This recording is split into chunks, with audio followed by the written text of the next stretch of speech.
നമസ്കാരം. നല്ല ഭക്ഷണങ്ങൾ വിളമ്പി വിശപ്പടക്കേണ്ട ഏതാനും ഹോട്ടലുകൾ ഇപ്പോൾ വിഷം വിറ്റ് ജീവിക്കുന്നു. ഈ ഒരു വിഷയത്തിൽ എന്നോടൊപ്പം ചേരുന്നത് MS വേണുഗോപാൽ സാർ. നമ്മൾ കഴിഞ്ഞ ഒരാഴ്ചയിലെ കണക്കുകൾ, കേരളത്തിലെ കണക്കുകൾ എടുക്കുമ്പോൾ ഞെട്ടിപ്പിക്കുന്നതാണ്. ഭക്ഷ്യവിഷബാധയേറ്റ് 30ഓളം പേർക്ക് അസ്വസ്ഥതയുണ്ടായി, ശാരീരിക അസ്വസ്ഥയുണ്ടായി. 3 വയസ്സുകാരിയ ഒരു കുട്ടി മരിക്കുകയുണ്ടായി. സത്യം പറഞ്ഞാൽ ഇത് ചില്ലറ വിഷയമായിട്ട് കാണുന്നെങ്കിലും അത്രയും ഗൗരവകരമാണിത്. ഇതിനെക്കുറിച്ച് ആരും ചർച്ച ചെയ്യുന്നില്ല. വാർത്താ ചാനലുകൾ വിശദമായൊരു ഇത് നടത്തിയിട്ടില്ല. നമ്മൾ ഇവിടെ കൃത്യമായ ഒരു ഇടപെടൽ നടത്തേണ്ടതല്ലേ? തീർച്ചയായിട്ടും. കാരണം നമ്മുടെ ഫുഡ് സേഫ്റ്റി എന്ന് പറയുന്നത് വലിയൊരു വൈതരണിയിലായിരിക്കുകയാണ്. നമ്മുടെ ആൾക്കാർ മുമ്പ് വീട്ടിൽ പാചകം ചെയ്ത് കഴിച്ചുകൊണ്ടിരുന്ന രീതി മാറ്റി നമ്മൾ പുറത്തേക്ക് ഇറങ്ങി വൈകുന്നേരങ്ങളിൽ ഭക്ഷണം കഴിക്കുക ഏതാണ്ട് എല്ലാ വീടിൻ്റെ ഒരു ശീലമാക്കി മാറിയിരിക്കുകയാണ്. ഇനി ഇറങ്ങാൻ പറ്റിയില്ലെങ്കിൽ ഫോൺ ചെയ്ത് നമ്മുടെ വീട്ടിലേക്ക് ഭക്ഷണം എത്തിക്കുക എന്നുള്ളൊരു ലൈനിലേക്ക് നമ്മൾ മാറിയിട്ടുണ്ട്. രാത്രി ഭക്ഷണം പൊതുവെ ഇപ്പം പലരും കുക്ക് ചെയ്യാറില്ല, ഹോട്ടലുകളെയാണ് അഭിമുഖീകരിക്കുന്നത്. പക്ഷേ ഈ ഹോട്ടലുകൾ ഇങ്ങനെ പെരുകിയതോടുകൂടി, പല റെസ്റ്റോറൻറ്റുകളും പെരുകിയതോടുകൂടി, വഴിയോര കടകൾ പെരുകിയതോടുകൂടി ഇതിൻ്റെ ഈ ക്ലീനിങ് എന്ന് പറയുന്ന ആസ്പെക്റ്റ് അല്ലെങ്കിൽ ഹൈജീനുള്ള ഫുഡ് എന്ന് പറയുന്നത് നമുക്ക് കിട്ടാൻ ബുദ്ധിമുട്ടായി മാറി. ഇതാണ് ഇപ്പോൾ വന്നിരിക്കുന്ന ഏറ്റവും വലിയ പ്രശ്നം. അതിൻ്റെ ഫലമായിട്ട് പല വിധത്തിൽ ആൾക്കാർക്ക് ഫുഡ് പോയ്സണിങ് ഉണ്ടാവുകയാണ്. ഇപ്പം നമ്മൾ ഈ മരിക്കുമ്പോഴേ അറിയുന്നുള്ളൂ. ഇപ്പം നമ്മൾ ഷവർമ കഴിച്ച് 20 പുറത്ത് പേർ നമ്മുടെ തിരുവനന്തപുരത്ത് മണക്കാട് അടുത്ത് മരണമടഞ്ഞു എന്ന് പറയുമ്പോഴാണ് നമ്മൾ അസ്വസ്ഥരായി. അതിൽ പലരും പിന്നെ ഇതിനു മുമ്പ് മരണം എത്രയെണ്ണം സംഭവിച്ചു. അപ്പോൾ ഈ മരണങ്ങൾ എണ്ണം എടുത്താൽ 20 അല്ലാതെ കൂടുതൽ നമ്മൾ ഈ കഴിഞ്ഞ ഒരു 5 വർഷത്തിനിടയ്ക്ക് ഫുഡ് പോയ്സണിങ് വഴി നടന്ന മരണങ്ങൾ എത്രയാണെന്ന് കണക്കെടുക്കാൻ പറ്റില്ല. അത്രയധികം മരണങ്ങൾ സംഭവിച്ചിരിക്കുകയാണ്. അപ്പോൾ ഇത് ഒരു അലാമിങ് സിറ്റുവേഷനാണ്. ഇതിനൊരു കൺട്രോൾ വേണ്ടതാണ്. ഫുഡിന്റെ ശുചിത്വം വളരെ പ്രധാനപ്പെട്ടതാണ്. നേരത്തെ പറഞ്ഞ പോലെ തന്നെ 6 മാസത്തിനിടയിൽ 2-3 പേരൊക്കെയാണ് ഷവർമ കഴിച്ചിട്ട് മരണമടങ്ങിയത്. ആ സമയത്ത് ഹെൽത്ത് ഇവരൊക്കെ കുറച്ചുകൂടെ ആക്റ്റീവായിട്ട് വരുന്നുണ്ട്, വാർത്തകൾ കണ്ടമാനം വരുന്നുണ്ട്. ആ ഒരു സമയം കഴിഞ്ഞു കഴിഞ്ഞാൽ വീണ്ടും പഴയതുപോലെയാണ് അവസ്ഥ. ഇവിടെയും കൃത്യമായൊരു ശക്തമായൊരു നിലപാടെടുക്കാൻ സർക്കാരിന് കഴിയുന്നില്ല എന്നൊരു തോന്നൽ കൂടിയില്ലേ? ഉണ്ട്, തീർച്ചയായിട്ടും. കാരണം 2006 ഫുഡ് സേഫ്റ്റി ആക്ട് നിലവിൽ വന്നു. ആ ആക്ട് പ്രകാരം 5 പ്രധാനപ്പെട്ട കാര്യങ്ങൾ. ഒന്ന്, ശുചിത്വം. അതായത് കുക്ക് ചെയ്യുന്ന സ്ഥലത്തെ, വിൽക്കുന്ന സ്ഥലത്തെ ആ പ്ലേറ്റിലെ വരെയുള്ള ശുചിത്വം വളരെ പ്രധാനപ്പെട്ടതാണ്. രണ്ടാമത്തേത്, നന്നായി വേവിച്ചിരിക്കണം എന്നുള്ളതാണ്. ഈ ഷവർമയ്ക്കൊക്കെ പറ്റുന്ന കുഴപ്പം അതാണ്, പലപ്പോഴും പ്രോപ്പർലി കുക്ക്ഡ് അല്ല ഇത്. പിന്നെ അപ്പോൾ ഇതിനകത്ത് പല വിധത്തിലുള്ള ബാക്ടീരിയകൾ, ഈ കോളി തുടങ്ങിയ ബാക്ടീരിയകൾ ഉണ്ട്. ഭയങ്കര ഡേഞ്ചറസ് ആയിട്ടുള്ള ബാക്ടീരിയ പെട്ടെന്ന് കയറുകയും ചെയ്യും. അത്തരം ബാക്ടീരിയകൾ വരും. അതുപോലെ തന്നെ ഈ കോമ്പൗണ്ട് പിന്നെ ഹൈജീൻ എന്ന് പറയും. അതായത് പരിസരം, പാത്രം, പിന്നെ തുണി, ഇത് പ്ലേറ്റ് തുടയ്ക്കുന്ന തുണി പോലും വളരെ പ്രധാനപ്പെട്ടതാണ്. നമ്മൾ വിചാരിക്കും ഈ പ്ലേറ്റ് നന്നായിട്ട് കഴുകിയാൽ മതി എന്ന്. ഇവർ ഈ തുണി കഴുകില്ല. ഈ പ്ലേറ്റ് കഴുകിയിട്ട് ഒരു തുണി വെച്ചിട്ട് തുടപ്പുണ്ട്, എങ്ങനെ ഉണങ്ങിയാൽ മതി എന്നുള്ളൊരു ഇത് ആളുടെ മുമ്പിൽ കൊണ്ടുവന്ന് കാണിക്കുമ്പോൾ ക്ലീൻ ആയിട്ടിരുന്നാൽ മതി. പക്ഷെ ഈ തുണി എത്ര പടത്ത് കഴുകിയതാണ് തുടച്ചതാണെന്നുള്ളത് പിടിയില്ല. ഒരു പേപ്പർ ഉപയോഗിച്ചിട്ട് നമ്മൾ പിന്നെ ക്ലീൻ ചെയ്തിട്ട് അടുത്തത് രണ്ടാമതും അങ്ങനെ ഉപയോഗിച്ച് വേണം ഇത് ചെയ്യാനായി, ക്ലീനിങ് ഒക്കെ ചെയ്യാനായിട്ട്. അതൊക്കെ ഹൈജീൻ്റെ വളരെ പ്രധാനപ്പെട്ട നിർദ്ദേശങ്ങളാണ്. അതുപോലെ റെഫ്രിജറേഷൻ, കറക്റ്റ് ടെമ്പറേച്ചർ. ഈ ഫ്രിഡ്ജിനും റെഫ്രിജറേറ്ററിനും ഒക്കെ ടെമ്പറേച്ചർ കറക്റ്റ് ആയിരിക്കണം. ഇല്ലെങ്കിൽ അതിനകത്തിരിക്കുന്ന സാധനം നശിച്ചു പോകും. ഇത് പവർ കട്ട് വന്നോ അല്ലെങ്കിൽ മറ്റേതെങ്കിലും കാരണത്തിലോ കുറച്ച് നേരം ഓഫാക്കിയിട്ട് കഴിഞ്ഞാൽ ചിലപ്പം അത് കണ്ടാമിനേറ്റഡ് ആവും.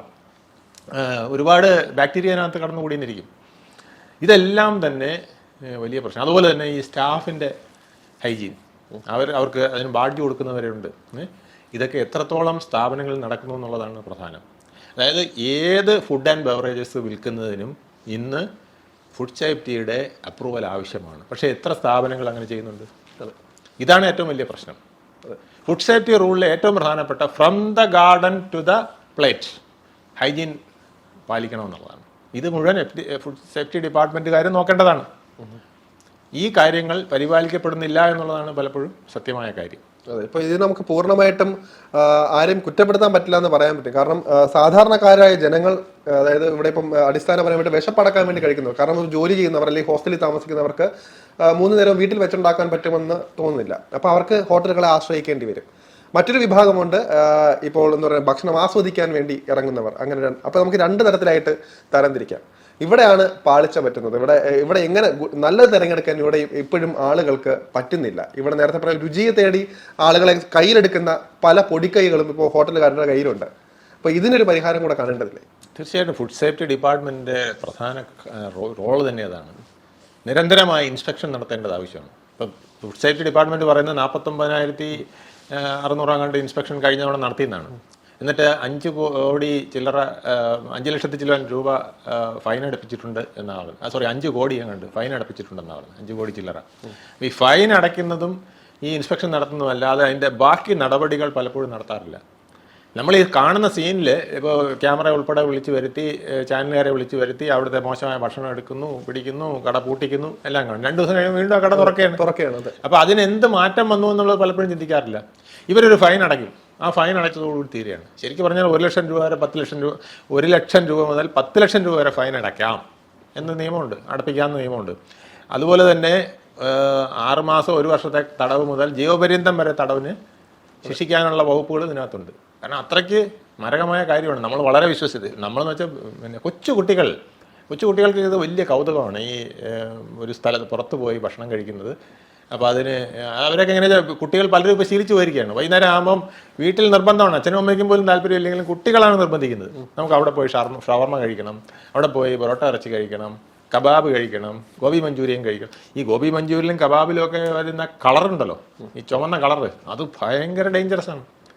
ഈ ഭംഗി പിള്ളേരെ കൊതിപ്പിക്കാൻ വേണ്ടിയിട്ട് പിള്ളേരെല്ലാം വലിയവരെയും എല്ലാവരും കൊതിപ്പിക്കും. പക്ഷേ ഈ പിള്ളേരൊക്കെ ഇത് കണ്ടു കഴിഞ്ഞാൽ അപ്പം തന്നെ എടുത്ത് തിന്നാൻ തോന്നുന്ന വിധത്തിൽ ആക്കും. പക്ഷേ ഇത് നമ്മൾ ഇത് കഴിച്ചിട്ട് കൈ കഴുകി നോക്കണം. നല്ല ഡിഷ് വാഷ് ഇട്ട് കഴുകിയാൽ പോലും ഈ കൈയിലെ ഈ ചുവപ്പ് പോവില്ല. അതിൻ്റെ കാരണം മാരകമായ വിഷം കലർന്ന കളറാണ് ഇതിനകത്ത് കയറി. ഇത് നമ്മുടെ കിഡ്നിയിലും അതുപോലെ ലിവറിലും ഒക്കെ ചെന്നിട്ട് നമുക്ക് വരാത്ത അസുഖങ്ങളൊന്നും ഇനി ബാക്കി കാണില്ല. അതുപോലത്തെ ഏറ്റവും വലിയ ടേസ്റ്റാണ് ഷവർമയ്ക്ക്. പക്ഷേ ഏറ്റവും അപകടം പിടിച്ച ഒരു സാധനമാണ് ഈ ഷവർമ എന്ന് പറയുന്നത്. ഇത് നമ്മളിങ്ങനെ പ്രോപ്പർലി കുക്ക്ഡ് അല്ലാതെ ഇതിങ്ങനെ റോൾ ചെയ്ത് ഇതിനകത്ത് വെച്ച് ഇത് പലപ്പോഴും പല പിന്നെ ജീവജാലങ്ങളൊക്കെ ഇതിനകത്ത് വന്ന് കയറാൻ സൗകര്യമുള്ള സ്ഥലത്താണ് പലയിടത്തും ഇത് കടകളിൽ ഫ്രണ്ടിലൊക്കെയാണ് വിൽക്കുന്നത്. അപ്പോൾ ഇത് ആൾ കാണാൻ വേണ്ടിയിട്ട് ചിലയിടത്ത് ഇത് ഗ്ലാസ് കവറിങ് പോലും ഇല്ലാതെ ചുമ്മാതെ കൊണ്ടിങ്ങനെ തൂക്കി എടുത്ത് വെച്ചേക്കും. റോഡ് സൈഡിലുണ്ട് പൊടിയോടൊപ്പം തന്നെ. പൊടി നമ്മൾ കാണുന്നത് പൊടിയേ ഉള്ളൂ, പക്ഷെ പൊടിക്കൊപ്പം എത്ര പിന്നെ ബാക്ടീരിയയും വൈറസും ഒക്കെയാണ് ഇതിനകത്ത് കയറുന്നതെന്ന് നമുക്കറിയാൻ പറ്റുന്നില്ലല്ലോ. ഇത് നമ്മുടെ സ്റ്റൊമക്കിനുണ്ടാക്കുന്ന പ്രശ്നങ്ങൾ എത്രയാണെന്ന് അറിയില്ലല്ലോ. അപ്പം നമ്മൾ ഇമ്മീഡിയറ്റ് ആയിട്ട് ചിലപ്പോൾ ഒരു വോമിറ്റിങ്ങും അല്ലെങ്കിൽ ഒരു ഡയറിയൊക്കെ വന്ന് അല്ലെങ്കിൽ ഒരു സ്റ്റൊമക്ക് അപ്സെറ്റൊക്കെ വന്നിട്ട് അതങ്ങ് മാറിയെന്നിരിക്കും. പക്ഷെ ആ മാറിയെങ്കിലും ഇതിനകത്ത് ഈ സാധനം കിടന്ന് പലവിധ പ്രശ്നങ്ങൾ പിന്നെയും ഉണ്ടായിക്കൊണ്ടിരിക്കുന്നതായിട്ടാണ് പഠനങ്ങൾ തെളിയിക്കുന്നത്. ഇപ്പോൾ ഈ ഹോട്ടലുകാരുടെ ന്യായീകരണം എന്ന് വെച്ച് കഴിഞ്ഞാൽ ഇപ്പോൾ അവർ പറയുന്നത് നമുക്ക് ലാഭം വളരെ കുറവാണെന്ന് പറയുന്നുണ്ട്. അതിന്റെ പേരിൽ ഇവർ ചെയ്യുന്ന കാര്യങ്ങളോ ഇപ്പം വില കുറഞ്ഞ സാധനങ്ങളായിരിക്കും ഉപയോഗിക്കുന്നത്. അവരുടെ റോ മെറ്റീരിയൽസ് എന്തൊക്കെയാണെന്ന് ഇവിടെ ഹെൽത്ത് ചെക്ക് ചെയ്യുന്നില്ല. ഇവിടെ 90 രൂപയ്ക്ക് വെളിച്ചെണ്ണ കിട്ടും, 250 രൂപയ്ക്കും ലിറ്റർ വെളിച്ചെണ്ണ കിട്ടും. അപ്പം ക്വാളിറ്റി അത് തേങ്ങയുമായിട്ടൊരു ബന്ധവും കാണില്ല ചിലപ്പോ വെളിച്ചെണ്ണയ്ക്ക്. ഏറ്റവും അവസാനത്തെ വെളിച്ചെണ്ണ ഉണ്ടാക്കാൻ മണം കൊടുത്താൽ മതി. അതെ, എല്ലാത്തിനും ഇവിടെ ഇപ്പം നമുക്ക് ഡ്യൂപ്ലിക്കേറ്റുകളുണ്ട്. പനീറിനായാൽ പോലും എല്ലാത്തിനും എല്ലാവരും ഇപ്പൊ അരി പോലും ഇപ്പോൾ പറയുന്നുണ്ട് പല രീതിയിലുള്ള ഫോർമേഷനുകളിൽ ഉണ്ടാക്കുന്നു എന്ന് പറയുന്നുണ്ട്. അപ്പം ഹോട്ടലുകാർക്ക് അമിതല്ല. ഇപ്പോൾ ഒരു 100 രൂപ മുതൽ മുടക്കിൽ ഒരു സാധനം ഉണ്ടാക്കിയാൽ 500 രൂപയ്ക്ക് വിറ്റാൽ അവർക്ക് ലാഭം കിട്ടുള്ളൂ എന്ന് പറയുന്നത്. അപ്പോൾ ഇതിലേക്കൊക്കെ വന്ന് ചാടുന്നത് ഇതൊന്നും മനസ്സിലാക്കാതെ രുചി മാത്രം തേടി പോകുന്ന ആളുകളാണ്. അപ്പോൾ സ്വാഭാവികമായിട്ടും ഇത്തരത്തിലുള്ള അപകടങ്ങൾ സംഭവിക്കും. അപ്പോൾ ഇവിടെ ചിന്തിക്കേണ്ടത് നമ്മൾ തന്നെയാണോ അതോ ഇവിടുത്തെ ഹെൽത്ത് ഡിപ്പാർട്ട്മെന്റ് ആണോ എന്നുള്ളൊരു സംശയം. 2 കൂട്ടർക്കും വളരെ പ്രധാനമുണ്ട്. ശരിക്കും പറഞ്ഞാൽ പണ്ടൊക്കെ ഭക്ഷണം പാചകം ചെയ്ത് കൊടുക്കുമ്പോഴേ ഇതൊരു വലിയ മഹത്കർമ്മമായിട്ടാണ് നമ്മുടെ പല കുക്കുമാരും പണ്ടൊക്കെ നടത്തിയിരുന്നത്. അതായത് ഒരു പുണ്യകർമ്മമായിട്ട് മറ്റുള്ളവർക്ക് ഭക്ഷണം കൊടുക്കുന്നത് അത്രയ്ക്ക് ശുചിയോടെ ആയിരിക്കണം, അത്രത്തോളം അതിനെ പ്രാർത്ഥനയോടെ ആയിരിക്കണം എന്നൊക്കെയുള്ളൊരു കാലഘട്ടം പോയി. ഇപ്പോൾ പലപ്പോഴും ഈ റോഡ് സൈഡിലൊക്കെ വെച്ച് വിൽക്കുന്ന ഭക്ഷണം നമ്മൾ കാണുന്നതേ ഉള്ളൂ, അതിൻ്റെ കളറും രൂപമൊക്കെ കാണുന്നതേ ഉള്ളൂ. ഇത് ഉണ്ടാക്കുന്നത് ബേസിക്കായിട്ട് പ്രത്യേകിച്ച് ഈ ബംഗാളികളൊക്കെ ഉണ്ടാക്കുന്ന ഭക്ഷണത്തെക്കുറിച്ച് ഒരുപാട് ആരോപണങ്ങൾ വന്നിട്ടുണ്ട്. കക്കൂസിനകത്തിട്ട് പോലും ഇവർ ക്ലീൻ ചെയ്ത്, കാരണം അവർക്ക് അത്രേ സ്ഥലമുള്ളൂ, അവർക്കുള്ളത് കിടക്കാനുള്ളൊരു മുറി, അവിടെ ആ കിടക്കാനുള്ള മുറിയിൽ 10 പേരൊക്കെ ആയിരിക്കും കിടക്കുന്നത്. അപ്പോൾ അവിടെ വെച്ച് ഇതൊന്നും ചെയ്യാൻ പറ്റില്ല, പിന്നെ മുറ്റത്ത് ചെയ്യാൻ പറ്റില്ല. പിന്നെ ഉള്ളത് ടോയ്ലറ്റും ബാത്റൂമും കൂടി ചേർന്ന ഒരു സ്പേസാണ്. ആ സ്പേസിൽ കൊണ്ടിട്ടാണ് ഇവർ കട്ട് ചെയ്ത് കഴുകി എടുത്ത് പലപ്പോഴും പിന്നെ കുക്ക് ചെയ്ത് നമ്മുടെ അടുത്ത് കൊണ്ട് തരുന്നത്. ഇതൊക്കെ ഞാൻ നേരത്തെ പറഞ്ഞില്ലേ, from the garden to the plate, ഇത് ചെക്ക് ചെയ്യേണ്ടതാണ്. ഇത് എവിടുന്നാണ് ഇപ്പം നമ്മൾ തട്ടുകട റോഡിൽ കാണുമ്പോൾ ആ തട്ടുകട മാത്രം നോക്കിയാൽ പോരാ, ഇത് എവിടുന്നാണ് കുക്ക് ചെയ്തത്, അവിടെയല്ല കുക്ക് ചെയ്യുന്നത്, ഇത് മറ്റൊരു സ്ഥലത്ത് നിന്ന് കുക്ക് ചെയ്ത് കൊണ്ടുവരുന്നത് എങ്ങനെയുള്ളതാണ്, ഇതൊക്കെ ചെക്ക് ചെയ്യേണ്ടത് വളരെ അത്യാവശ്യമാണ്. അത് ഹെൽത്ത് ഡിപ്പാർട്ട്മെൻറ്റിൻ്റെ ജോലിയാണ്. അതുപോലെ തന്നെ നമ്മുടെ ജനങ്ങളുടെ ഏറ്റവും പ്രധാനപ്പെട്ട കടമ ഹൈജീൻ. നമ്മൾ വെറും മറ്റേ ടേബിളിൻ്റെയോ അല്ലെങ്കിൽ അവിടുത്തെ നിയോൺ ബോർഡിൻ്റെയോ ഹൈജീൻ മാത്രം നോക്കിയാൽ പോരാ, ഇത് ആ പരിസരം നമ്മൾ നോക്കാൻ നിർബന്ധമാണ്. കൈ കഴുകാൻ പോകുന്ന സ്ഥലം മുതൽ കിച്ചൺ വരെ ഒക്കെങ്കിൽ എത്തി നോക്കാൻ പറ്റുമെങ്കിൽ നോക്കേണ്ട അവസ്ഥയിലേക്കാണ് നമ്മൾ പോയി. നമ്മുടെ ആരോഗ്യം നമ്മൾ സംരക്ഷിക്കണമല്ലോ. അതുപോലെ തന്നെ വില കുറഞ്ഞ ഭക്ഷണം, ഇപ്പം നമ്മൾ പലപ്പോഴും ചെയ്യുന്ന എന്താ, ഭക്ഷണത്തിന് വില കുറവാണെന്ന് പറഞ്ഞിട്ട് അവിടെ നമ്മൾ കയറും. അത് വലിയൊരു കുഴപ്പമാണ്. കാരണം വെച്ചാൽ ഈ വില കുറയുന്നത് എന്തുകൊണ്ടാണ്? വില കുറയുന്നത് പലപ്പോഴും ഈ വെളിച്ചെണ്ണ എന്ന് പറയുന്നത് കരിയോയിൽ പ്രോസസ്സ് ചെയ്ത വെളിച്ചെണ്ണ ആയിരിക്കാം. അതുപോലെ തന്നെ നല്ല കോഴിയുടെ ഒപ്പം എന്തെങ്കിലും അസുഖം വന്ന് ചത്ത കോഴിയും കൂടെ അതിനകത്ത് ഇറച്ചികളൊക്കെ വ്യാപകമായിട്ട് വരികയാണ്. അതുപോലെ തന്നെ ഡീകേ ചെയ്ത് തുടങ്ങിയ പിന്നെ ചിക്കൻ കൊടുക്കുന്നത്. ഈയിടെ ഞാനൊരു പച്ചക്കറി കടക്കാരൻ്റെ അടുത്ത് ചോദിച്ചു, ഈ വൈകുന്നേരം ആകുമ്പോൾ ഈ സാധനങ്ങൾ ഇങ്ങനെ നിറച്ചിരിക്കുക, ഇത് എന്ത് പറ്റും, നാളത്തേക്കും മറ്റന്നാളത്തേക്കും ഇത് വെച്ചേക്കാൻ പറ്റുമോ, ചീഞ്ഞു പോവില്ലെന്ന് ചോദിച്ചപ്പം അയാൾ പറഞ്ഞു, സാറേ അതൊന്നുമില്ല, വൈകുന്നേരം ആകുമ്പം ഹോട്ടലുകാർ വരും, അവർക്ക് ഈ പകുതി ചീഞ്ഞ മത്തങ്ങ, കുമ്പളങ്ങ, വെള്ളരിക്ക, വെണ്ടയ്ക്ക, വാടിയ പിന്നെ ചീനി അമരയ്ക്ക ഒക്കെ മതി. അവരിതും കൊണ്ട് പോയിട്ട് ആ ചീഞ്ഞ ഭാഗം കട്ട് ചെയ്ത് കളയും. പക്ഷേ ചീഞ്ഞ ഭാഗം കട്ട് ചെയ്ത് കളയുമ്പം മറ്റേടത്തും കൂടെ ഇതിൻ്റെ ഡാമേജ് കയറിയിട്ടുണ്ടോ എന്ന് നമ്മളറിയുന്നില്ലല്ലോ. കാണുമ്പോൾ വെളുത്തിരിക്കും. ഒരു മത്തങ്ങയുടെ പകുതി ചീഞ്ഞതാണ്, പകുതി വെട്ടിയെടുക്കുമ്പം ആ ചീഞ്ഞ ഭാഗം അങ്ങ് പോയി. പക്ഷേ അതിൻ്റെ ചീഞ്ഞതിൻ്റെ ബാക്ടീരിയയോ മറ്റ് കീടങ്ങളോ ഇതിനകത്ത് കയറിയിട്ടുണ്ടോ എന്ന് നമുക്ക് അറിയാൻ പറ്റില്ലല്ലോ. ഇത് പ്രോപ്പർലി കുക്ക്ഡ് ആണെങ്കിൽ ചിലപ്പോൾ അതങ്ങ് ചത്തുപോയിരിക്കും. പ്രോപ്പർലി കുക്ക്ഡും കൂടെ അല്ലെങ്കിൽ ഇത് കഴിക്കുന്നവൻ്റെ വയറ്റിലോട്ട് പോകും, അത് വലിയ പ്രശ്നമാവും. പിന്നെ ഇത് വെജിറ്റേറിയനിൽ വലിയ പ്രശ്നം വരില്ലേ, ഒരു ചെറിയ കുക്കിംഗ് കാണുമ്പോൾ അതങ്ങ് പോയെന്നിരിക്കും. പക്ഷേ കീടനാശിനികളെല്ലാം അടിക്കുന്നുണ്ടെന്ന് പറഞ്ഞു, അത് വേറൊരു വലിയ പ്രശ്നമാണ്. നമ്മുടെ കേരളത്തിൽ കിട്ടുന്ന എല്ലാ മലക്കറിയിലും അത് ഫുഡ് സേഫ്റ്റിക്ക് ഒന്നും ചെയ്യാൻ പറ്റുന്നില്ല. ഇത് ശരിക്ക് ഇത്തരത്തിലുള്ളതിന് നമ്മൾ വാട്സാപ്പ് മാർക്കറ്റുകൾ ശരിക്കും പച്ചക്കറിക്കൊക്കെ ഉണ്ടാക്കേണ്ടതാണ്. പലയിടത്തും അങ്ങനെ ഉണ്ട്, സ്വദേശി എന്ന് പറഞ്ഞിട്ട്. അതായത് നമ്മുടെ വീട്ടിൽ കുറച്ച് ചക്കയുണ്ട്, അതിന് ഒരു വാട്സാപ്പ് ഗ്രൂപ്പ് ഉണ്ടായിരിക്കും, 100 പേരുടെ ഒരു വാട്സാപ്പ് ഗ്രൂപ്പ് ഉണ്ടായിരിക്കും. അതിൽ എൻ്റെ വീട്ടിൽ ചക്കയുണ്ട്, ആർക്കാണ് വാങ്ങിക്കാം, അല്ലെങ്കിൽ ഞാൻ കൊണ്ടെത്തിക്കാം എന്ന് പറയുന്നു. അപ്പുറത്തെ വീട്ടിൽ മാങ്ങ ഉണ്ടായിരിക്കും, വേറൊരു വീട്ടിൽ കുറേ മരിച്ചിനി ഉണ്ടായിരിക്കും, വേറൊരു വീട്ടിൽ കുറേ വെണ്ടയ്ക്ക ഉണ്ടായിരുന്നു. ഇതിങ്ങനെ ചെറിയ ചെറിയ ഗ്രൂപ്പുകൾ ഉണ്ടാക്കി, വാട്സാപ്പ് ഗ്രൂപ്പുകൾ ഉണ്ടാക്കി പരസ്പരം ചെയ്യുന്ന ടീമുകളുണ്ട്. അതുപോലെ തന്നെ പിന്നെ വളരെ ഈ കീടനാശിനികളില്ലാതെ കൃഷി ചെയ്യുന്നവർ വളരെയധികം പേര് ഇപ്പോൾ ഉണ്ടായിട്ടുണ്ട്. ഞാൻ ടൂറിസം ഡിപ്പാർട്ട്മെൻറ്റിലെ ഒരു ഡെപ്യൂട്ടി ഡയറക്ടറെ എനിക്കറിയാം, ബിന്ദുമണി എന്നാണ് പേര്. അവർ റിട്ടയർ ആയതിനു ശേഷം ഈ ഒരു ജോലിയിൽ വളരെ വ്യാപൃതയാണ്. അവരുടെ പരിസരങ്ങളിലുള്ളവർക്ക് മുഴുവൻ അവിടുന്നാണ് ഭക്ഷണം പിന്നെ ഈ മലക്കറികൾ കൊടുക്കുന്നത്. വലിയ ഡിമാൻഡാണെന്ന് പറയുന്നത്. അവരൊരു വാട്സാപ്പ് ഗ്രൂപ്പ് ഉണ്ടാക്കിയിട്ടുണ്ട്. ഇവരുടെ പിന്നെ ഈ കീടനാശിനികളില്ലാത്ത ഈ പച്ചക്കറികൾ വാങ്ങിക്കാനായിട്ട് ആ ഗ്രൂപ്പിൽ നിന്നുള്ളവർ ചോദിച്ചുകൊണ്ടിരിക്കുകയാണ്. വേറെ ഒരു റെസിഡൻസ് സ്റ്റേഷൻകാർ ചെയ്യുന്നതെന്ന് വെച്ചാൽ വിഴിഞ്ഞത്ത് പോയി ഫ്രഷ് ആയിട്ടുള്ള മീൻ വാങ്ങിച്ചുകൊണ്ടിരിക്കും. അവരൊരു 100-150 പേരുടെ ഒരു ഗ്രൂപ്പ് കൂട്ടായ്മ ഉണ്ടാക്കിയിട്ടുണ്ട്. എന്നിട്ട് ഇയാൾ വാങ്ങിച്ചുകൊണ്ട് വന്ന് ഇവരൊരു 10 പേര് 15 പേര് മാറി മാറിയാണ്. എല്ലാവരും പോകേണ്ട കാര്യമില്ല. ഒരു ദിവസം ഞാൻ പോകും, ഒരു ദിവസം താൻ പോകും, ഒരു ദിവസം വേറൊരാൾ പോകും എന്ന് പറഞ്ഞ് അവരൊരു ടീം ഉണ്ടാക്കി വെച്ചിട്ടുണ്ട്. ഓരോ ദിവസം ഓരോരുത്തർ പോയി മീൻ വാങ്ങിച്ചുകൊണ്ടിരും. പിടിക്കുന്ന മീൻ, പച്ച മീനെ കൊണ്ടുവന്ന് അവർ തമ്മിലങ്ങ് ഷെയർ ചെയ്യും. ഇത് ഇത്ര രൂപയുടെ മീനാണ്, 2000 രൂപയുടെ 3000 രൂപയുടെ മീനാണ് എന്ന് പറഞ്ഞിട്ട് ആർക്കുള്ളവർക്ക് എത്ര പങ്കുവെച്ച് ഷെയർ ചെയ്യുന്ന പരിപാടിയൊക്കെ നടക്കുന്നുണ്ട്. ഇപ്പം ഇത്തരത്തിൽ ജനങ്ങൾ കുറെ കൂടെ ബോധവാന്മാരാകും. ഇത് നല്ലൊരു ഓപ്ഷനാണ്. ഇതുപോലെ വാട്സാപ്പ് മാർക്കറ്റുകൾ, ഹൈജീൻ മാർക്കറ്റുകൾ തുടങ്ങുക. അതുപോലെ തന്നെ വീട്ടിൽ വെച്ച ഭക്ഷണം ഇങ്ങനെ കൊടുക്കാം. ഇപ്പം നമുക്കിപ്പോൾ ഹോട്ടലിൽ നിന്ന് തന്നെ കഴിക്കണമെന്നില്ലല്ലോ. വൈകുന്നേരത്തേക്ക് ഭക്ഷണം തന്നെ ഇപ്പോൾ വെളിയിൽ നിന്ന് ഓർഡർ ചെയ്യുന്നതിന് പകരം ഇതുപോലെ വീടുകളിൽ നമുക്ക് ചെയ്യാൻ സാധിക്കും. ഒരു വീട്ടിൽ കുക്ക് ചെയ്യുന്നു, അവിടുത്തെ ഭക്ഷണം മറ്റു പേർക്ക് ഷെയർ ചെയ്യാൻ പറ്റുന്ന വിധത്തിലൊക്കെ ഒരുപാട് റെസിഡൻസ് സൊല്യൂഷൻ കൂട്ടായ്മയിലൂടെ ഇതൊക്കെ പലതും ചെയ്യുന്നുണ്ട്. ഇപ്പോൾ എല്ലാവർക്കും വേണ്ടത് സമയം ലാഭിക്കുക, അതുപോലെ തന്നെ സൗകര്യം. ഇപ്പം എനിക്ക് തോന്നുന്നു ഓണത്തിന് പോലും വീട്ടില് സദ്യ ഉണ്ടാക്കുന്ന ഒരു പതിവ് ഇല്ല. ഇപ്പോൾ എല്ലാവരും കാറ്ററിംഗുകാരെ ആശ്രയിക്കണം. എല്ലാവരും സ്വാഭാവികമായിട്ട് ചിന്തിക്കുമ്പോൾ അതാണ്. ഇപ്പൊ പച്ചക്കറി വാങ്ങാൻ പോയി അത് മേടിച്ച് ഗ്യാസ് കത്തിച്ച് ഉണ്ടാക്കി സമയം മെനക്കെട്ട് ഉറക്കം കളഞ്ഞൊക്കെ ഉണ്ടാക്കുന്നതിനെ കാട്ടി ഒരു തുക കൊടുത്ത് വാങ്ങിച്ചാൽ പോരെ. ഇതാണ് ഇപ്പൊ എല്ലാ ദിവസവും ചിന്തിക്കുന്നത്. ഇത് ഓണത്തിന് മാത്രമല്ല, എല്ലാ ദിവസവും വരുന്നുണ്ട്. അതെ, ഇപ്പൊ ഞാനിപ്പോ വീട്ടിൽ പോവുകയാണെങ്കിൽ വീട്ടിൽ പോയി ഉണ്ടാക്കാൻ നിൽക്കാതെ എന്നെ എന്തെങ്കിലും ഹോട്ടലിൽ നിന്ന് ഇപ്പം നമുക്കറിയാം നമ്മുടെ കൈകളിൽ എത്തിക്കാനുള്ള ഡെലിവറി ബോയ്സ് ഒക്കെ ഉണ്ട്.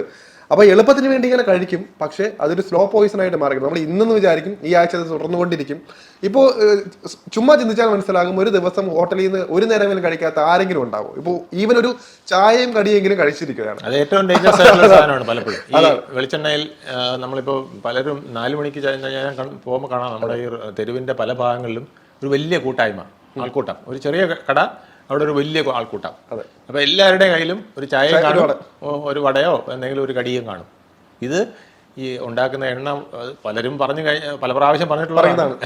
ആ എണ്ണയുടെ കുഴപ്പം, അതുപോലെ ഈ തേയിലയുടെ കുഴപ്പം. തേയില എന്ന് പറയുന്നത് വളരെ മോശമായ തേയിലയാണ്. അതിനകത്ത് തേയില കാണില്ല, കളർ കയറ്റി തേയിലയുടെ രൂപത്തിലുള്ള. ഇതുകൊണ്ട് ക്യാൻസർ ഉണ്ടാകുന്ന എത്രയോ കേസുകൾ നമ്മൾ പഠിച്ചു. പക്ഷെ എന്നിട്ടും നമുക്കിതൊന്നും തൽക്കാലത്തേക്ക് ആ രുചി നോക്കി നമ്മുടെ കുട്ടികളൊക്കെ പോവാണ്. അതുപോലെ തന്നെ ഈ ട്യൂഷന് പോകുന്ന കുട്ടികൾ എനിക്ക് പലപ്പോഴും വിഷമം തോന്നിയിട്ടുണ്ട്.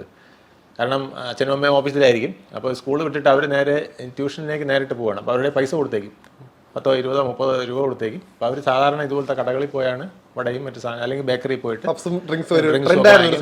കളർ ഡ്രിങ്കുകൾ വാങ്ങിക്കും. ഇതൊക്കെ കുഞ്ഞുങ്ങൾക്ക് ഉണ്ടാക്കുന്ന അസുഖം ഭയങ്കരമാണ്.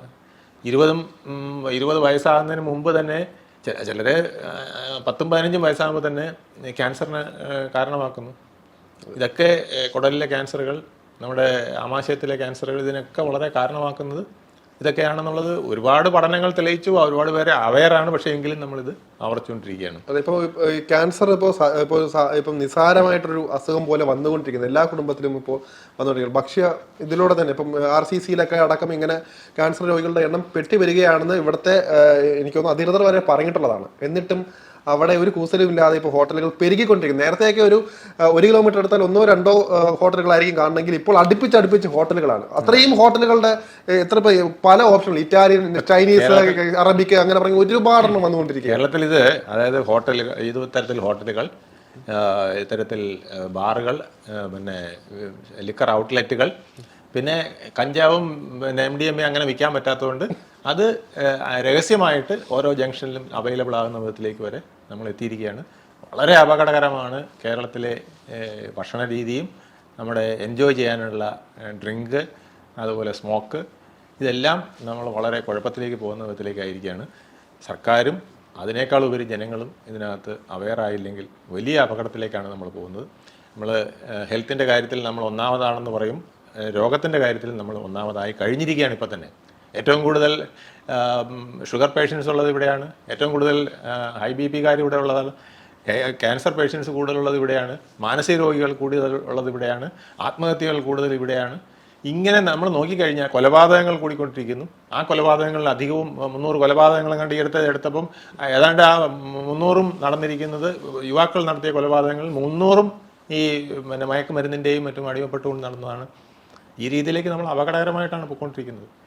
ഇത് വിഷം മാത്രമല്ല, നമ്മൾ വിഷം ഭക്ഷിക്കുക മാത്രമല്ല, നമ്മുടെ മനസ്സും വിഷമാക്കിക്കൊണ്ട് ഇരിക്കുന്ന വിധത്തിലുള്ള ഒരു ജീവിത രീതിയിലേക്കാണ് പോകുന്നത്. മൊത്തം വിഷമായി കഴിഞ്ഞാൽ നമുക്ക് എങ്ങനെയാണ് ജീവിക്കാൻ കഴിയുക? ഇതാണ് ഇന്നത്തെ അവസ്ഥ. ഇതിലൊരു ശാശ്വതമായ പരിഹാരം നമ്മുടെ അധികൃതർക്ക് കാണാൻ കഴിയട്ടെ, ആളുകൾക്ക് കുറച്ചുകൂടി തിരിച്ചറിവ് ഉണ്ടാകട്ടെ എന്ന് പ്രത്യാശിക്കാം.